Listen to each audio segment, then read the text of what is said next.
Hi friends, welcome to Puneeth vlog. ಇವತ್ತೆಲ್ಲಿದ್ದೀವಿ ಅಂತ ಹೇಳಿದ್ರೆ ಬೆಂಗಳೂರಲ್ಲೇ ಹೆಚ್ಚು ಹೆಸರುವಾಸಿಯಾದ ಒಂದು ಜಾತ್ರೆ ಅಂದ್ರೆ ಕಡಲೆಕಾಯಿ ಪರಸೆ. ಇದು ಬಸವನಗುಡಿಯಲ್ಲಿ ನಡೆಯುತ್ತೆ. ತುಂಬಾ ವಿಶೇಷದಿಂದ ಕೂಡಿರುತ್ತೆ. ಆಲ್ ವೆಲ್ಕಮ್ ಟು ಬಸವನಗುಡಿ ಕಡಲೆಕಾಯಿ ಪರಸೆ. ಇಲ್ಲಿ ಮುಖ್ಯವಾಗಿ 2 ದೇವಸ್ಥಾನ ಇರುತ್ತೆ. ಅದರಲ್ಲಿ ಒಂದು ದೊಡ್ಡ ಗಣಪತಿ ಅಂದ್ರೆ ದೊಡ್ಡ ಗಣೇಶ. ಯಾರ್ಯಾರು ವಿಶೇಷ ದರ್ಶನ ಮಾಡಿಲ್ಲ ಇಲ್ಲಿ ದರ್ಶನ ಮಾಡ್ಕೊಳ್ಳಿ. ಹಾಗೂ ನೆಕ್ಸ್ಟ್ ಇಲ್ಲಿ ಮುಂದಿನ ಬಂದು ಇಲ್ಲಿ ನಿಮಗೆ ನಂದಿ ಅಂದರೆ ದೊಡ್ಡ ನಂದಿ.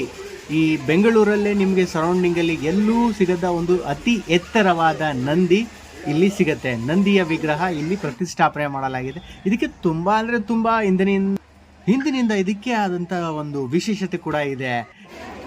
ಹಬ್ಬದ ಸಮಯದಲ್ಲಿ ಇಲ್ಲಿ ಜನ ಜಾತ್ರೆನೇ ಅಂತ ಹೇಳ್ಬೋದು. ಯಾಕಂದರೆ ಅಷ್ಟು ರಶ್ ಇರುತ್ತೆ, ಅಷ್ಟು ಮಜಾ ಕೂಡ ಇರುತ್ತೆ. ಯಾಕಂದರೆ ಎಲ್ಲೂ ನೋಡೋಕ್ಕಾಗ್ದಿರೋ ಜನ ಇಲ್ಲಿ ಸಿಗ್ತಾರೆ ನಿಮಗೆ. Variety of peoples. ಒಂದು ವೇಳೆ ನೀವೇನಾದರೂ ಹೋಗಿಲ್ಲ ಅಂತ ಹೇಳಿದ್ರೆ ಇಲ್ಲಿಂದನೇ ನಂದಿಯ ದರ್ಶನ ಮಾಡ್ಕೊಳ್ಳಿ.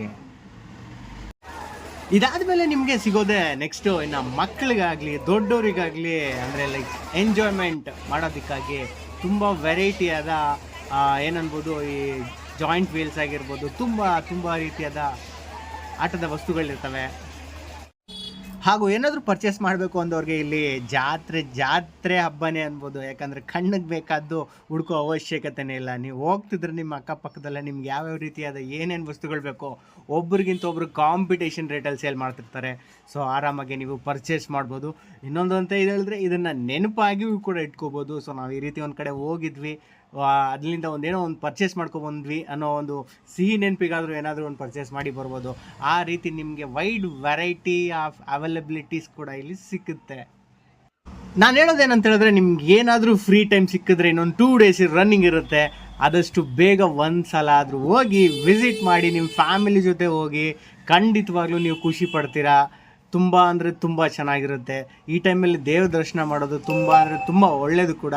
ಸೊ ಹೋಗಿ ಫ್ಯಾಮಿಲಿ ಜೊತೆ ಹೋಗಿ ಒಂದು ಸಲ ವಿಸಿಟ್ ಮಾಡಿ, ಎಂಜಾಯ್ ಮಾಡಿ. ಆಮೇಲೆ ನೋಡಿ, ಇಲ್ಲಿ ಕೃಷ್ಣನ ದೇವಸ್ಥಾನ ಕೂಡ ಇರುತ್ತೆ. ಮಾರ್ನಿಂಗ್ ಟೈಮಲ್ಲಿ ಬಂದರೆ ನೀವು ಅಲ್ಲೂ ಕೂಡ ಹೋಗ್ಬೋದು. ಅದು ತುಂಬ ತಿಂಡಿಗಳಂತೂ ಆ ಲೆಕ್ಕಕ್ಕೆ ಇಲ್ಲ. ವೆರೈಟಿ ಆಫ್ ಫುಡ್ ಸಿಗುತ್ತೆ ನಿಮಗೆ.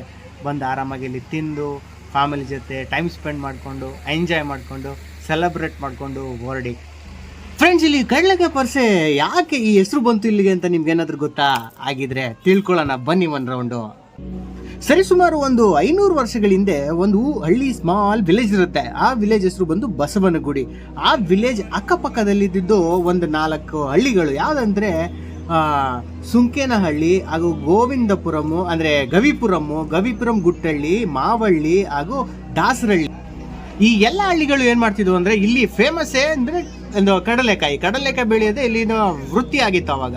ಆದರೆ ಇದರಲ್ಲಿ ಒಂದು ಸಮಸ್ಯೆ ಆಗಿತ್ತು. ಏನಂತ ಹೇಳಿದ್ರೆ, ಪ್ರತಿ ಹುಣ್ಣಿಮೆ ದಿನ ಇಲ್ಲಿ ಒಂದು ದೊಡ್ಡ ಗೂಳಿ ಅಂದರೆ ಹಸು ಒಂದು ತೋಟನೆಲ್ಲ ಹಾಳು ಮಾಡಿ ಹೋಗ್ತಿತ್ತಂತೆ.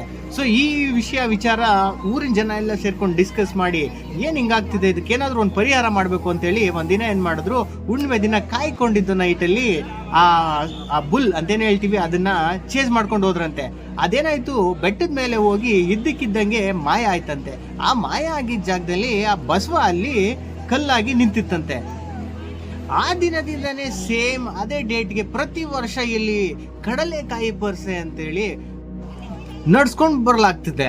ಸೊ ಹಾಗೂ ಈ ಬಸವ ದಿನೇ ಅಂದ್ರೆ ಪ್ರತಿ ವರ್ಷಕ್ಕೂ ಅದ್ರದ್ದು ಹೈಟ್ ಇನ್ಕ್ರೀಸ್ ಆಗ್ತಾ ಇದೆ.